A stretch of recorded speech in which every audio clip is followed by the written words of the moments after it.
धर्म, कर्म, विधि विधान और ज्योतिष की सटीक जानकारी पाने के लिए YouTube चैनल जीवन दर्पण को सब्सक्राइब करें और हाँ, अपडेट रहने के लिए बेल आइकन दबाना ना भूलें। जैसे शास्त्र में लिखा है कि मंत्रे तीर्थे द्विजे देवे दैवज्ञे भेखजे भूरव यादृशी भावना यस्य सिद्धिर्भवति तादृशी। मंत्र में, तीर्थ में, देवता में मंत्र बहुत है, तीर्थ भी बहुत है, देवता भी बहुत है और दैवज्ञ यानी ज्योतिषी भी बहुत है। लेकिन इसके पहले आपने बहुत पूजा किया होगा, बहुत बार रुद्राभिषेक किया होगा, लेकिन यह रुद्राभिषेक आपका अलौकिक होगा। क्यों अलौकिक होगा? कि आपकी दृढ़ भक्ति को देखने से मुझे यह अनुभूति बन रही है। आपने अभी अपने जीवन की बातें कही है कि 9 वर्ष की थी और मैं किसी के सामने नहीं रोती थी, केवल शिव जी के सामने ही रोती थी। छोटी अवस्था से जो ज्ञान मिलता है वही ज्ञान व्यक्ति को उत्तरोत्तर विकास का कारण बनता है। एक बालक था, उस बालक का नाम था उपमन्यु। दुर्भाग्य से उस बालक के जन्म के कुछ दिन बाद उसके पिता की मृत्यु हुई।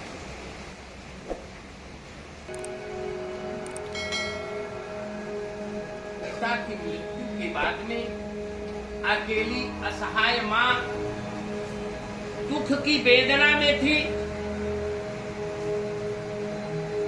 कुछ दिन बाद वह अपने मायके चली गई,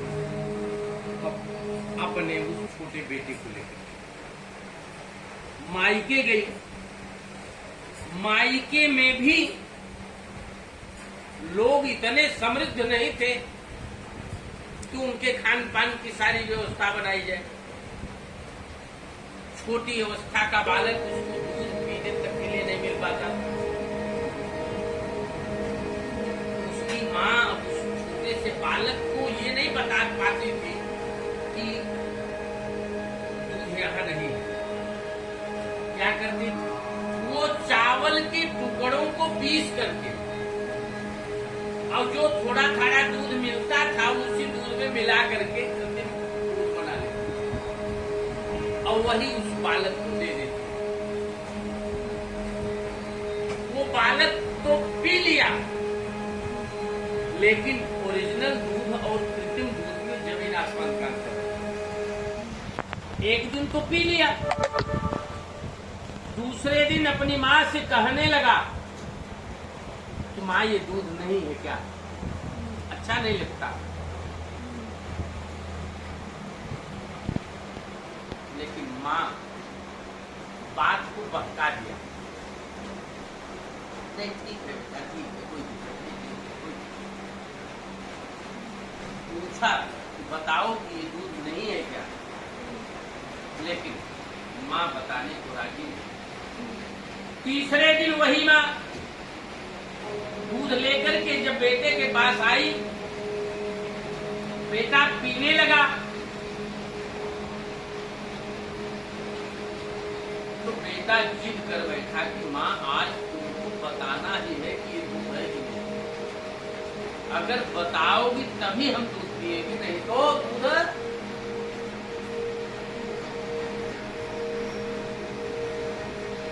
माँ कुछ कह नहीं पाई, उसके आंखों से आंसू गिरने लगे।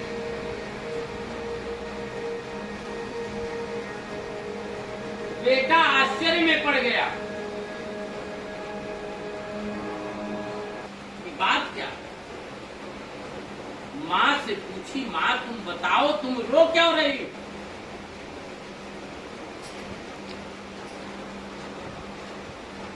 बेटे की बात को सुन करके रोती हुई माँ बोली कि बेटा, मैंने पूर्व जन्म में दूध दान नहीं दिया है, इस कारण इस जन्म में तुम्हें पिलाने तक के लिए मेरे स्तनों में दूध नहीं हो रहा है। वास्तव में ये जो दूध मैं देती हूँ ये कृत्रिम दूध है। वो बेटा तुरंत हाथ जोड़ करके माँ से कहा, माँ बताओ दूध देने वाले कौन है, ये बताओ। माँ की जुबान से निकली कि शंकर जी दूध देते हैं। माँ की बात को मान करके तुरंत अपनी माँ को प्रणाम किया और उत्तर की दिशा में चल दिया। छोटी अवस्था का बालक, 5 वर्ष की ही अवस्था हुई थी, चल दिया बालक। आगे जंगल पड़ा, जंगल में जैसे ही प्रवेश किया, किसी के जीवन में एक चमत्कार होने को होता है तो कोई संत महात्मा का दर्शन जरूर। नारायण का कीर्तन करते हुए नारद जी आ गए। नारद जी को पहचानता नहीं था, लेकिन साधु महात्मा के वेश के कारण में प्रणाम किया। नारद जी पूछे, बेटा इतनी छोटी अवस्था में तुम कहाँ जा रहे हो? वह उपमन्यु कहा कि मैं शंकर जी से मुलाकात करने के लिए जा रहा हूं।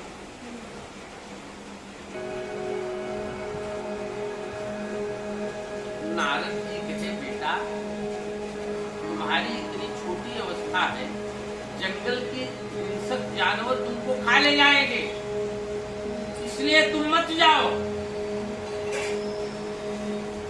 तुम सफल नहीं होगे। वह उपमन्यु कहा कि महात्मा जी, अगर आप हमारा सहयोग कर सकते हैं तो सहयोग कर दीजिए, और नहीं तो आप आगे जाइए, हम तो जाइए। उसकी दृढ़ भक्ति को सुनकर इसने बताया, कहा मेरी माँ ने बताया, मेरी माँ ने, पहली तुम माँ ही होती जानती है, समझ रहे? मेरी माँ बताई है कि शंकर जी दूध देने वाले हैं, तो दूसरे को हम नहीं जानते। अगर आप कुछ सहयोग दे सकते हो तो देना। उस बालक की दृढ़ भक्ति को देख करके नारद जी को मजबूर होकर के पंचाक्षर मंत्र का मंत्र, क्या मंत्र है पंचाक्षर? क्या मंत्र है? कहा इसी मंत्र का जप करो, शंकर जी को दर्शन। नारद जी को भी प्रणाम किया। नारद जी नारायण का कीर्तन करते हुए चले गए। जंगल में गया, एक वृक्ष के नीचे बैठ करके ओम नमः शिवाय का जप। उसके जप करने से धीरे धीरे, पहले तो जप करता रहा, खा पी करके जो कुछ मिलता था जंगल से फल फूल लेकर के। इसके बाद जल भी छोड़ दिया, फल भी छोड़ दिया, केवल वायु लेकर, केवल श्वास से जिंदा रहकर के करता। उसके अंदर इतना तेज उत्पन्न हुआ कि उस तेज से सारे देवता परेशान हो गए। सब लोग शिव के पास गए, शिव के पास गए कि आपका कोई भक्त है, उसको आप जाकर के दर्शन दीजिए। कहा नहीं, अभी मैं परीक्षा लूंगा, ये दूध दही की ही चाहता है कि जो इनकी माँ ने बताया है शंकर जी देते हैं, तो वो शंकर जी के हाथों से चाहता है। इसके दृढ़ भक्ति की परीक्षा मैं लूंगा। स्वयं शंकर जी नंदी बैल को ऐरावत हाथी बना लिया। और त्रिशूल को वज्र बना लिया और स्वयं इंद्र बन गए। कौन बने?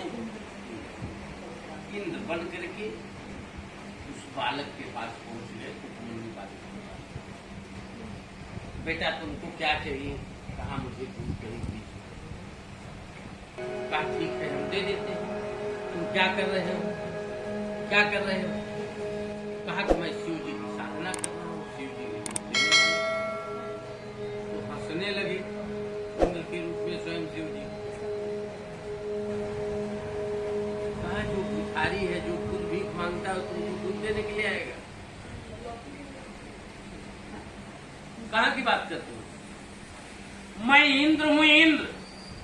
तुम मेरी पूजा करो। देखो ये दूध दही घी, माया का दूध दही घी का समुद्र दिखा दिया, तालाब दिखा दिया, कितना पियोगे खाओ?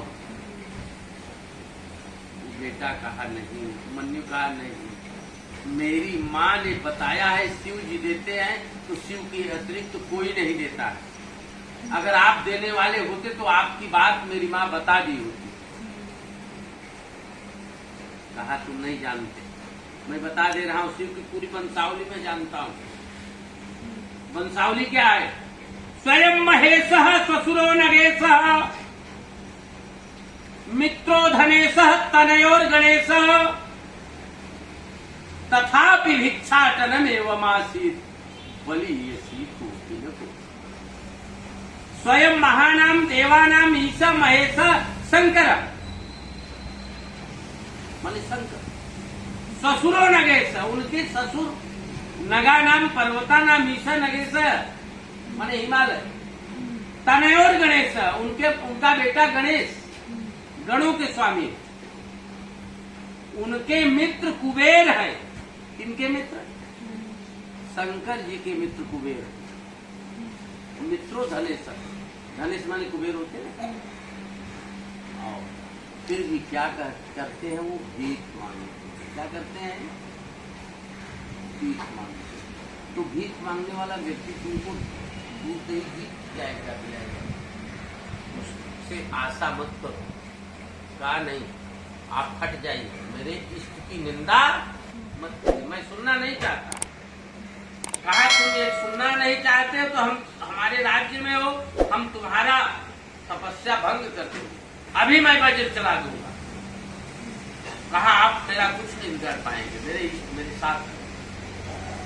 तो जैसे ही वज्र चलाना चाहा, अपने हाथ में वज्र लिया, वैसे ही वह केवल ओम नमः शिवाय बोल करके जमीन से मिट्टी उठाया और उधर से वज्र चलाया इंद्र ने और इधर से माने जमीन से मिट्टी फेंका उपमन्यु। जैसे ही मिट्टी और वज्र का एक हुआ, वैसे ही एक टंकार हुआ। उस टंकार से वह वज्र जो है वो त्रिशूल बन करके वापस आ गया शंकर जी के पास। उसकी आवाज से जो इंद्र के रूप में थे शंकर जी, वो शंकर जी बन गए। जो ऐरावत हाथी पर आए थे नंदी बैल को बना करके, वो नंदी बन करके वापस आया। और शंकर जी ने कहा बेटा उपमन्यु, तुम्हारे दृढ़ भक्ति की परीक्षा में ले रहा था, तुम अपने दृढ़ भक्ति में पास हो। ये शंकर जी इतने भोले हैं, इतने सरल हैं, अपने भक्तों की परीक्षा जरूर लेते हैं, किसी न किसी रूप में जरूर लेते हैं। समझ? जैसे जो गुरु जी की चर्चा आपने किया ना, उन्होंने कहा कि ये मूर्ति फेंक दीजिए, तमाम नकारात्मक बात कहा, घर में नहीं रखना चाहिए, ये नहीं करना चाहिए, वो नहीं करना चाहिए। तब आपके अंदर क्या दिमाग बात आया कि आप अगर जिम्मेदारी ले रहे हो कि मैं कभी कोई दिक्कत में नहीं हूँ,